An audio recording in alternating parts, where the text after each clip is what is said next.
नमस्कार। आज हमारा टॉपिक हेगल का राज्य विषयक विचार। हेगल एक दार्शनिक विचारक है और उसने राज्य के संबंध में अपने विचारों को अभिव्यक्त किया। सबसे बड़ी बात यह है कि हेगल से पूर्व जो विचारधाराएं या जो विचारक राज्य के संबंध में अपने विचार अभिव्यक्त कर रहे थे, ठीक उसके विपरीत हेगल ने एक दार्शनिक होने के नाते अपने विचारों को अभिव्यक्त किया। राज्य एक सर्वोत्तम संस्था है, ऐसा हेगल का मानना है, और एक आदर्शवादी विचारक होने के नाते हेगल ने राज्य को सर्वोच्चता प्रदान की। हेगल व्यक्ति को भी महत्वपूर्ण मानता है, लेकिन राज्य विश्व आत्मा या सर्वोच्च संस्था होने के नाते मानव को एक इकाई के रूप में, समाज का अभिन्न अंग के रूप में स्वीकार करता है। हेगल कहता है कि राज्य को व्यक्तियों को सुख प्रदान करना है और वह तभी संभव हो सकता है जो उसमें रहने वाले नागरिक राज्य की आज्ञाओं का, राज्य के आदेशों का, कानूनों का अनुपालन करें, मान्यता दें, उसे स्वीकार करें। तभी एक राज्य अपने उद्देश्य में कामयाब हो सकता है। इतिहास में राज्य ही एक व्यक्ति है, ऐसा हेगल का मानना है। आत्मकथा में जो स्थान व्यक्ति का होता है, इतिहास में वही स्थान राज्य का माना गया है। हेगल के इन विचारों को वेपर अपने शब्दों में अभिव्यक्त कर रहे हैं। हेगल के राज्य संबंधी विश्लेषण का प्रारंभिक बिंदु है परिवार। परिवार को हेगल ने वाद माने प्रारंभिक अवस्था माना है, और परिवार के बाद जो उसका विस्तृत रूप सामने आता है, जिसे हम नागरिक समाज कहते हैं, उसे प्रतिवाद कहा गया है। वाद और प्रतिवाद की प्रक्रियाओं में जो उत्तरोत्तर विकास होता है, जो परिवर्तन होता है, जो उन्नति होती है, जो स्वरूप बदल कर आता है, उसे संवाद कहा गया है। संवाद राज्य को जन्म देता है। तो इस तरह से तीन प्रक्रियाओं को समझाया। वाद माने परिवार, प्रतिवाद माने नागरिक समाज, और संवाद माने राज्य। राज्य एक इम्पोर्टेंट संस्था है, राज्य सर्वोत्तम संस्था है। राज्य रूपी व्यक्ति देवी पर व्यक्ति यदि अपना पूर्णतः बलिदान भी कर दे तो राज्य के लिए बहुत एक अच्छी मान्यता मानी गई। राज्य साध्य है, व्यक्ति साधन। हेगल अपने सुप्रसिद्ध ग्रंथ फिलोसफी ऑफ हिस्ट्री में लिखता है, मनुष्य का सारा मूल्य और महत्व, उसकी समूची आध्यात्मिक सत्ता केवल राज्य में ही संभव है। यानी व्यक्ति अपने व्यक्तित्व का विकास राज्य के माध्यम से ही कर सकता है।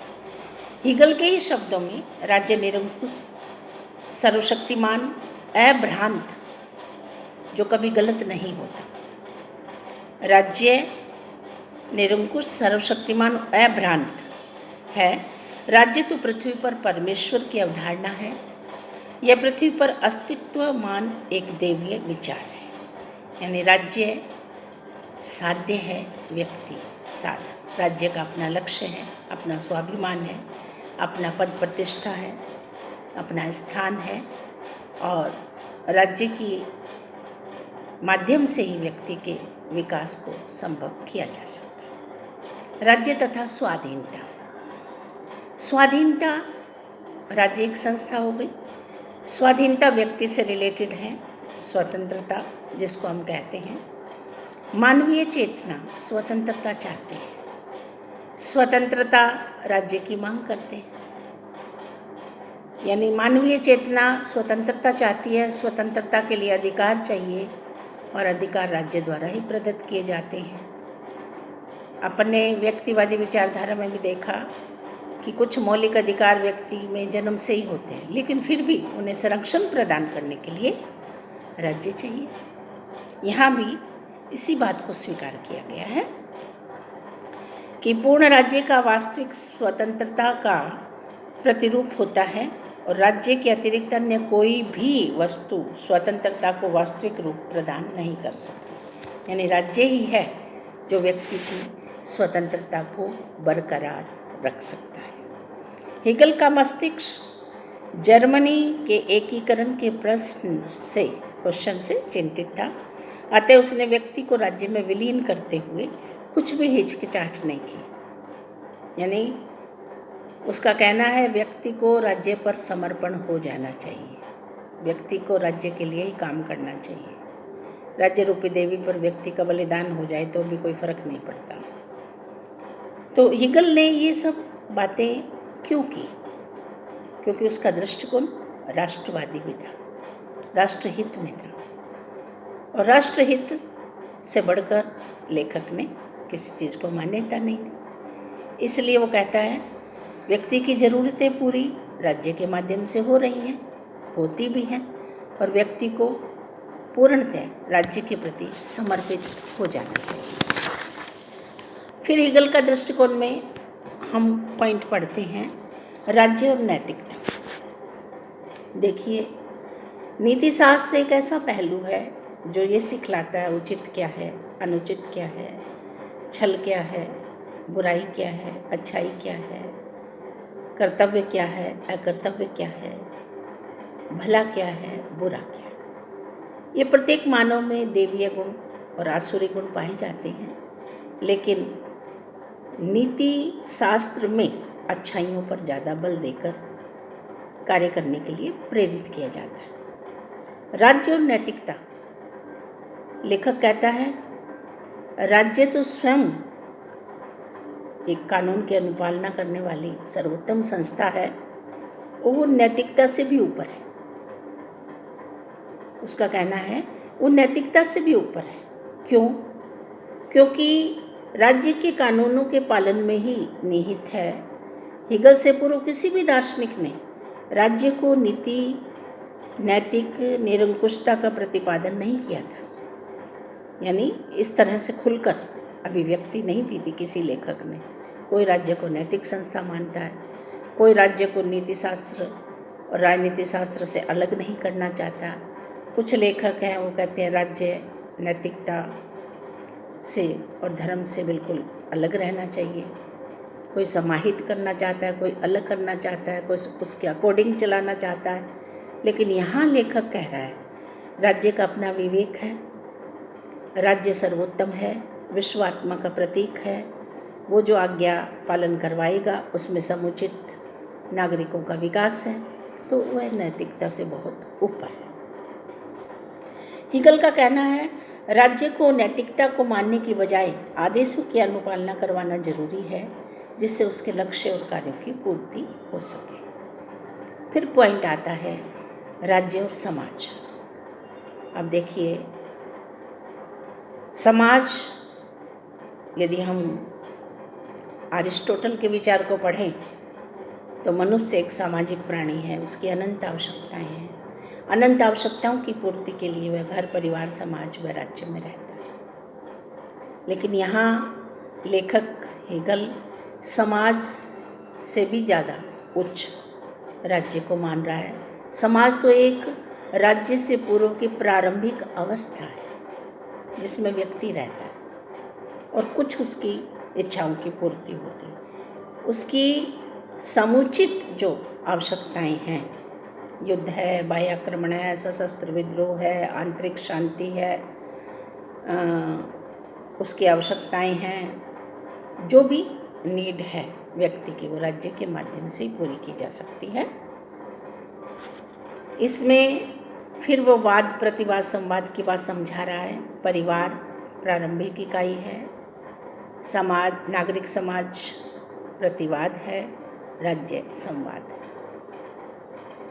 व्यक्ति उसमें समाज का एक अभिन्न अंग है, क्योंकि व्यक्ति से ही तो प्रारंभ होता है परिवार, परिवार से बढ़ता है समाज, समाज से आगे बढ़ता है राज्य।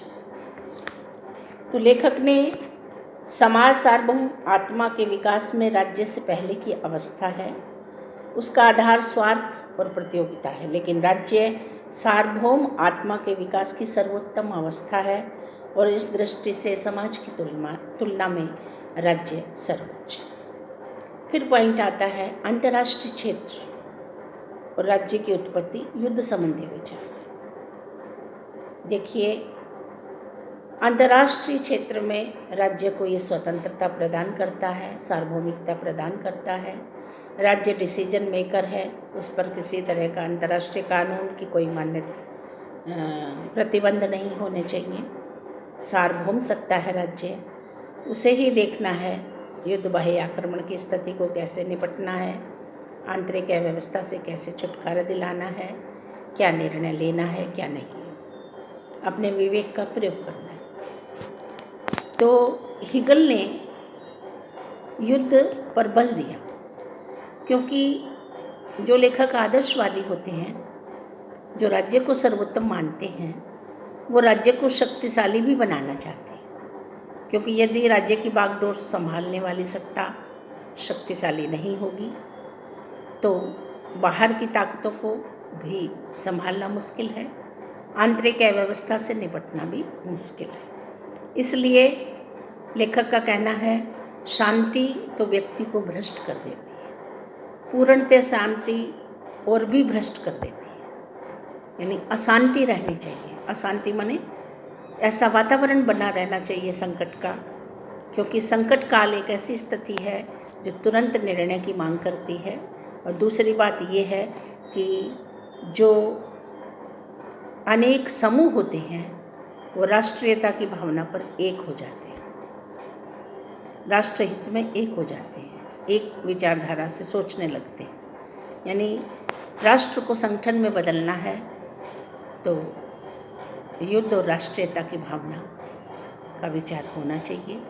युद्ध से संगठन में शक्ति, युद्ध से ताकत का परिचय, युद्ध से क्षेत्र में विस्तार और अव्यवस्था अराजकता से भी निपटारा किया जा सकता है। वेपर ने हिगल के इस विचार को इस तरह अभिव्यक्त किया, शांति मनुष्य के चरित्र को भ्रष्ट करती है, स्थायी शांति पूर्णतः भ्रष्ट करने वाली होती है। वह लिखता है युद्ध मानव के स्वार्थी अहम का नाश करता है, इस प्रकार मानव जाति को पतन के मार्ग से बचाकर उसमें क्रियाशीलता का संचार करता है। जिस प्रकार समुद्र में शांति के समय उत्पन्न होने वाली गंदगी तूफान से नष्ट हो जाती है, उसी प्रकार मानव समाज की गंदगी तथा भ्रष्टाचार की शुद्धि युद्ध से हो जाती है। यानी ये एक आदर्शवादी दार्शनिक विचारक के विचार थे राज्य के संबंध में, जो आपको बताए गए। सभी लेखक अपने अपने विचारों को अभिव्यक्त करते हैं समय और परिस्थिति के अनुरूप, जो तत्कालीन परिस्थितियाँ होती हैं उसके अनुरूप। लेकिन धीरे धीरे जब समय और परिस्थितियों में बदलाव आता है तो पूर्व के लेखकों द्वारा दिए गए विचारों का विश्लेषण होता है और उस विश्लेषण में बहुत सारी बातें उपयोगी भी सिद्ध होती हैं, कहीं कहीं अनुपयोगिता भी रहती है।